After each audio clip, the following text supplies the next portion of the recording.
Olá, meus irmãos. Abram comigo aí a palavra do Senhor no Salmo de número 24.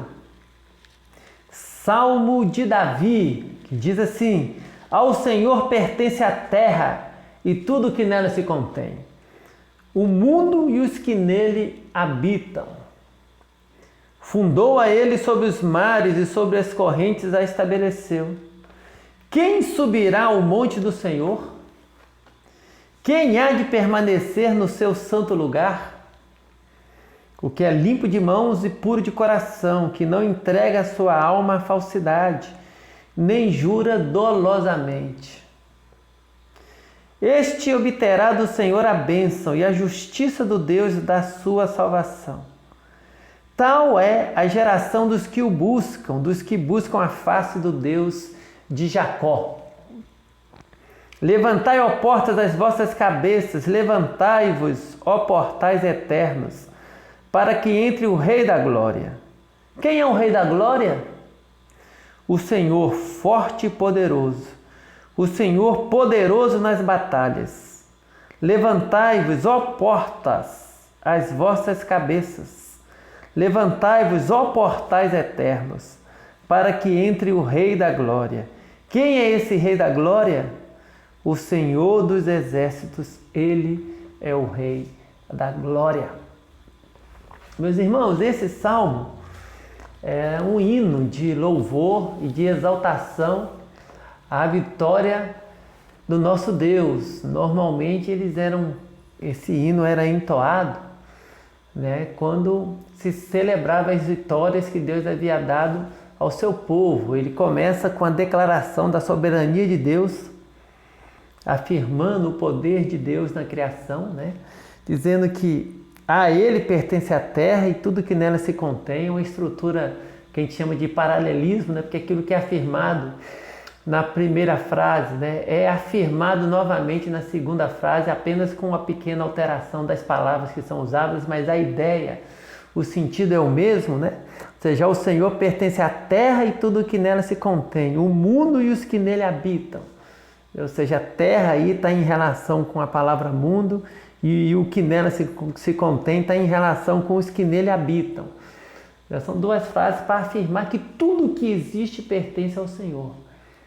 Tudo é dele, porque foi ele quem criou, conforme diz aí no versículo 2.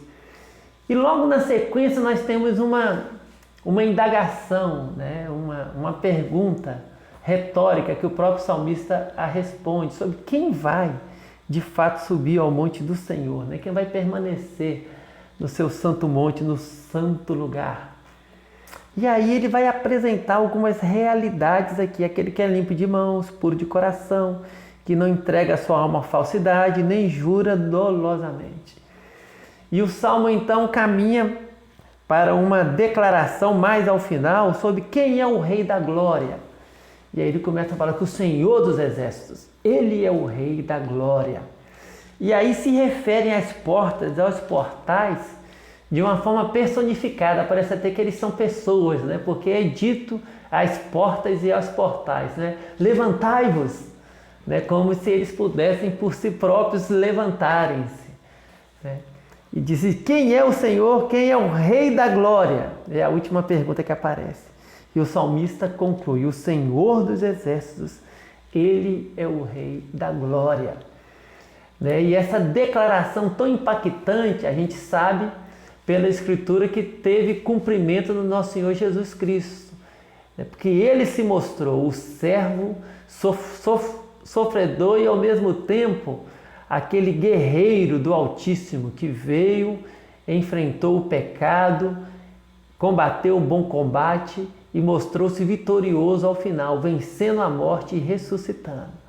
Então esse hino se aplica muito bem a ele. Mas esse hino também coloca logo aqui no versículo 3 e também no versículo 4 um desafio, que é a pergunta de quem subirá ao monte do Senhor e quem há de permanecer no seu santo lugar? Ou seja, quem pode habitar e conviver com esse Rei da Glória? Quem pode estar em comunhão com Ele e conviver com Ele? E eu quero chamar a tua atenção para esse ponto específico nesse dia de hoje. Quem por si mesmo, pela própria força, pela própria capacidade, pode se afirmar limpo de mãos, puro de coração, que não entrega a sua alma à falsidade, nem jura dolosamente? Quem pode afirmar sobre si mesmo tais realidades, tais virtudes de forma absoluta? Ninguém. Ninguém pode afirmar de forma absoluta que é limpo de mãos e puro de coração, que nunca teve uma intenção no coração que não fosse pura, que as mãos nunca se envolveram com um ato que não fosse com um ato que fosse totalmente puro, que as mãos nunca tocaram em nada que não fosse impuro, que as mãos nunca se dedicaram a realizar nenhuma obra que não fosse pecaminosa, que tudo que as mãos tocaram e fizeram sempre foi visto por Deus como algo lícito, idôneo e aceitável. Quem pode fazer uma declaração dessa sobre a própria vida, sobre a própria história? Quem pode dizer que a alma nunca se entregou à falsidade? Que a alma nunca caminhou nos caminhos da mentira e da ilusão? Quem pode dizer isso? Quem pode dizer que nunca jurou dolosamente, que nunca empenhou a palavra, jurou de pé junto um fato apenas para se livrar da consequência? Quando a gente é honesto, a gente sabe que nenhuma dessas virtudes que aparecem aqui podem ser invocadas por nós, porque nós não somos perfeitos. Não existe nenhum ser humano perfeito. E aí o ensinamento bíblico é que essas realidades, elas são experimentadas na medida que a graça de Deus trabalha no nosso coração, no nosso ser, nos habilita, nos transforma e nos capacita a andar em novidade de vida. A gente experimenta uma nova vida, vencendo o pecado e experimentando dessas virtudes na medida que Deus opera em nós. Então, ao mesmo tempo que o salmista diz quem subirá ao seu santo monte, ele afirma essa série de coisas aqui, o próprio salmista, que é Davi, em outros textos, ele revela que a esperança dele é a graça do Senhor.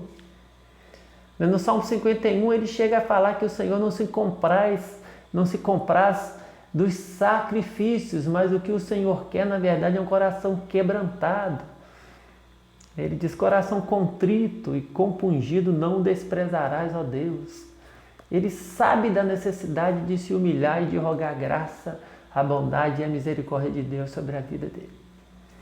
Então, ao olhar para esse salmo, que é um hino ao Rei da Glória, ao Senhor dos Exércitos, aquele que é o vitorioso, que o teu coração se curve, que o teu coração reconheça que a única esperança de vida é aquela esperança que decorre daquilo que o servo sofredor, o Filho de Deus que se encarnou, o nosso Senhor Jesus Cristo, conquistou na cruz do Calvário. Ele, demonstrando todo o seu poder, vencendo a morte, nos deu vida. E essa é a nossa única esperança. É Ele quem vai nos habilitar. É a justiça dele em nós é que vai fazer com que possamos subir ao monte do Senhor e permanecer no seu santo lugar. É o Senhor Jesus quem nos garantirá a vida eterna e comunhão com o Pai para todo sempre. Que o Senhor te abençoe, te fortaleça, te quebrante, te dê um coração humilde, para que você caminhe perante os homens e na presença de Deus, reconhecendo sempre o quanto que você precisa da graça do nosso Senhor Jesus Cristo. Que o Senhor te abençoe, te guarde e te fortaleça e te use para anunciar a graça e a bondade dele. Em nome de Jesus. Amém.